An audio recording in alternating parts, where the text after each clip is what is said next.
Hi, scholars. Thank you for joining me today. This is Miss Olguin. I'm going to be sharing with you a series of 8 short lessons that are part of this curriculum that our school is a part of, which is the C3 curriculum, stands for Culture, Character, and College.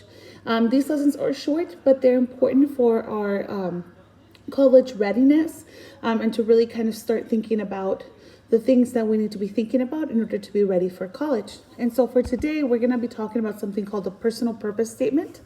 The objective is Els will be able to write a personal purpose statement that describes in detail at least 5 things they want to be true after college, how they can accomplish those things, and explains why these outcomes are important. Now, a personal purpose statement actually is 4 parts. It has a what, a how, a why, and it also talks about your beliefs about yourself and others. But today we're not going to talk about your beliefs. We're just going to focus on the top 3 things, which is the what, the how, and the why. And to help us start thinking about that, let's talk about the top 2 things, the what and the how. There is something called the WHOOP framework. What the WHOOP framework does is it breaks down the what and the how. So if you look at the top 2 things on this slide, the wish and the outcome, those are your what. And the bottom 2 things, the obstacle and the plan, those are your how. So again, thinking about a personal purpose statements, there's 4 pieces: what, how, why, and beliefs. Today we are focusing on the top 3, the what, the how, and the why. And specifically, we're going to start off by talking about the what and the how using the WHOOP frameworks. So again, the what relates to the W and the O of the WHOOP framework, and the how relates to the O and the P of the WHOOP framework. So the what has to do with your wish and your outcome. What is the challenging goal that you're trying to achieve, and the outcome? What would happen if this goal were achieved? And then the O and the P have to do with the how, which is the obstacle and the plan. So what are some things that might get in the way of that goal, and how are you going to overcome that goal? Okay, so I'm going to give you an example here. Again, this is for our personal purpose statement. We're focusing on the what and the how, and then we'll talk a little bit about the why as well. Here's an example of how I can use the WHOOP framework to think about my what and my how. Looking at the top 2, that has to do with my what, my wish and my outcome. My wish, I want to earn my master's degree. My outcome, so that I will be able to earn more money and I will be better at my job. That is my what, those 2 letters, the W and the O. And then the O and the P are my how. So my obstacle could be earning a master's degree takes a lot of time and money. And then the P is the plan. I can save a little money from my paychecks from now until August, and I can apply for financial aid. I can make a schedule to help me organize my time. So that would be my what and my how, thinking about my personal purpose statement. That's just an example that I might use for myself. And I have a short video to show you guys that discusses a little bit more about the WHOOP framework. We're often told to think positive and rid ourselves of harmful negative self-talk. However, research has shown that positive thinking doesn't work nearly as well as we're told. The more students positively envision themselves getting a job, the fewer job offers they received. The more college students envision successfully starting a romantic relationship, the less likely they got together with their crushee. The more hip replacement surgery patients imagined themselves having a smooth recovery, the less they were able to move their new joint. And the more positive overweight people's fantasies about their success in losing weight was, the fewer pounds they lost. Over 20 years, our research has revealed that just dreaming about a positive future saps energy needed to reach the positive future, predicts low physical and mental health, and predicts diminished well-being and poor personal development.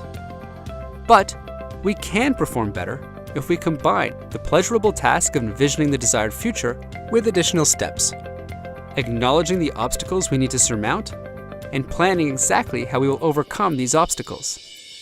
As an approach to behavior modification, this conscious 4-step procedure, specifying a wish, specifying and imagining the best outcome, specifying and imagining the obstacles within ourselves, and forming a plan, strengthens mental associations in our minds without our awareness, predicting measurable increases in energy, and in turn, better performance.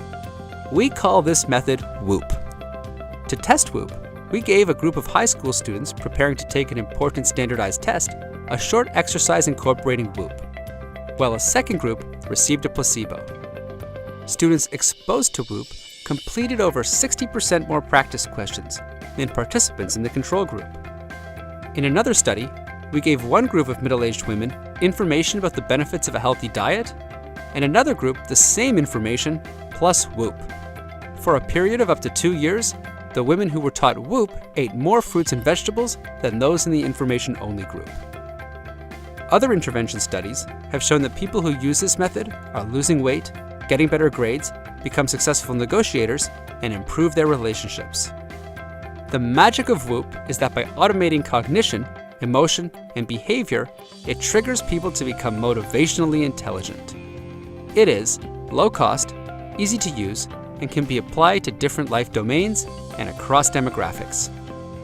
By learning and applying WHOOP, you will come away more motivated and skilled than ever to make clear decisions, take action, connect with others, and engage with the world. All from a simple but awakening question: what is it that holds you back from fulfilling your wish? For more information, visit whoopmylife.org. All right, so you guys are super smart and you guys understand what we're trying to do. Basically, building a personal purpose statement has these 4 parts. And again, we're focusing on the top 3. We've talked a lot about the what and the how. Let's talk a little bit about the why. The basically is the reason why you've chosen that thing that you're working towards. So for me, I chose my master's because it's something that I've been thinking a lot about and it's been on my mind. I feel like it would make a big difference in my life. But for you, that could be graduating from college, or maybe getting accepted to a specific college, or getting a certain amount of scholarship for college. Whatever you want it to be, whatever that's important, that's what your personal purpose statement is going to focus on. Okay, so let's jump right into the exit ticket so we can wrap up the lesson for today. For the exit ticket, you're going to answer 3 questions. Whoops, that's the wrong one. Here we go. For the exit ticket, you're going to answer 3 questions. The first one has to do with the what, the second with the how, and the third with the why. So the what, I want you to write down 5 complete sentences about what you wish to be true when you graduate from high school. It could be academic, it could be personal, it could be recreational, it could be things like I was mentioning, I want to be accepted to a top university, or I want to get a full scholarship, or I want my financial aid package to cover my cost for college, or it could be something not related to school. Like maybe I want to be really good at a specific game or a specific sport. I know some of you guys have like YouTube channels that you do, so I want to have X number of followers. Whatever the goal is, just go ahead and write down 5 sentences of 5 things that you wish to be true. It could be 5 different things. That's fine. It could be one thing and you just write 5 sentences about the one thing, however you want to do it. And it could be academic, personal, or recreational. The how, that's question number 2. You're just going to talk about 5 strategies. These do have to be 5 different strategies that can help you to overcome any obstacles that come up in reaching that goal. And then the last one is the why. You're basically going to give the reason why whatever that goal is that you chose for yourself is really important. So it could be because you value certain things. It could be because you are just really excited about something, or whatever the reason is. That last question is going to be about your why and why you want to accomplish the thing that you want to accomplish. If you have any questions, please email me and let me know. Otherwise, I look forward to reading your responses. Thank you.